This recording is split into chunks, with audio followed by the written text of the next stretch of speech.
3. My fellow citizens, tonight is my last opportunity to speak to you from the Oval Office as your President.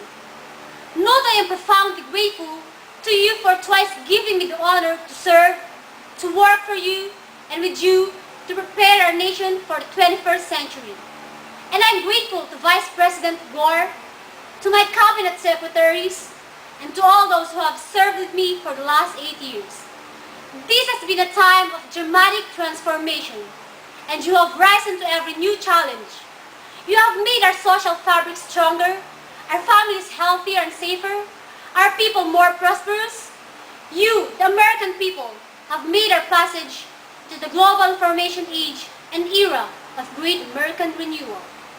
In all the work I have done as President, every decision I have made, every executive action I have taken, every bill I have proposed and signed, I've tried to give all Americans the tools and conditions to build the future of our dreams in a good society with a strong economy, a cleaner environment, and a freer, safer, more prosperous world. I have steered my course by our enduring values: opportunity for all, responsibility from all, a community of all Americans. I have sought to give America a new kind of government, smaller, more modern, more effective, full of ideas and policies appropriate to this new time. Always putting people first, always focusing on the future. Working together, America has done well. Our economy is breaking records with more than 22 million new jobs, the lowest unemployment in 30 years, the highest home ownership ever, the longest expansion in history. Our families and communities are stronger. 35 million Americans have used the family leave law. 8 million have moved off felony. Crime is at 25-year low. Over 10 million Americans receive more college aid, and more people than ever are going to college. Our schools are better, higher standards, greater accountability, and larger investments have brought higher test scores and higher graduation rates. More than 3 million children have health insurance now, and more than 7 million Americans have been lifted out of poverty. Incomes are rising across the board. Our air and water are cleaner. Our food and drinking water are safer. And more of our precious land has been preserved in the continental United States than at any time in 100 years. America has been a force for peace and prosperity in every corner of the globe. I am very grateful to be able to turn over the reins of the leadership to a new president with America in such a new strong position to meet the challenges of the future. Tonight, I want to leave you with 3 thoughts about our future.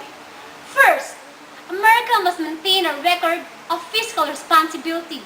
Through our last 4 budgets, we've turned record deficits to record surpluses, and we've been able to pay down $600 billion of our national debt, on track to be debt-free by the end of the decade for the first time since 1835. Staying on the course will bring lower interest rates, greater prosperity, and the opportunity to meet our big challenges. If we choose wisely, we can pay down the debt, deal with the retirement of the baby boomers, invest more in our future, and provide tax relief. Second, because the world is more connected every day, in every way, America's security and prosperity requires us to continue to lead in the world. At this remarkable moment in history, more people live the freedom than ever before. Our alliances are stronger than ever. People all around the world look to America to be a force for peace and prosperity, freedom and security. The global economy is giving more of our own people and billions around the world the chance to work and live and raise their families with dignity. But the forces of integration that have created these good opportunities are also more subject to global forces of distractions, to terrorism, organized crime, and narco-trafficking, the spread of deadly weapons and disease, the degradation of global environment. The expansion of trade hasn't fully closed the gap between those of us who live in the cutting edge of the global economy and the billions around the world who live on the knife's edge of survival. This global gap requires more than compassion. It requires action. Global poverty is a powder keg that could be ignited by our indifference. In his first inaugural address, Thomas Jefferson warned of his entangling alliances.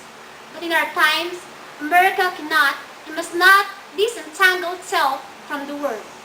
If we want the world to embody our shared values, then we must assume a shared responsibility. If the wars of the 20th century, especially the recent ones in Kosovo and Bosnia, have taught us anything, it is that we achieve our aims by defending our values and leading the forces of freedom and peace. We must embrace boldly and resolutely the duty to lead, to stand with our allies in word and deed, and to put a human face on the global economy, so that expanded trade benefits all people in all nations, lifting lives and hopes all across the world.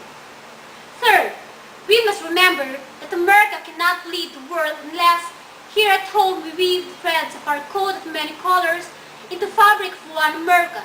As we become ever more diverse, we must be working harder to unite around the common values and common humanity.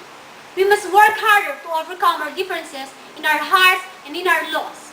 We must treat all our people with fairness, dignity, regardless of their race, religion, and gender or sexual orientation, and regardless of when they arrive in our country. Always moving toward the more perfect union of our founders' dreams. Hillary, Chelsea, and I join all Americans in wishing our very best to the next President, George W. Bush, to his family and his administration in the meetings these challenges, and in leading freedom's march in the new century. As for me, I leave the presidency more idealistic, more full of hope than they are around, and more confident than ever that America's best days lie ahead. My days in the office are nearly through, but my days of service, I hope, are not. In the years I had, I will never hold a position higher or a covenant more sacred than that of President of the United States. But there is no title I will wear more proudly than that of citizens. Thank you, God bless you, and God bless America.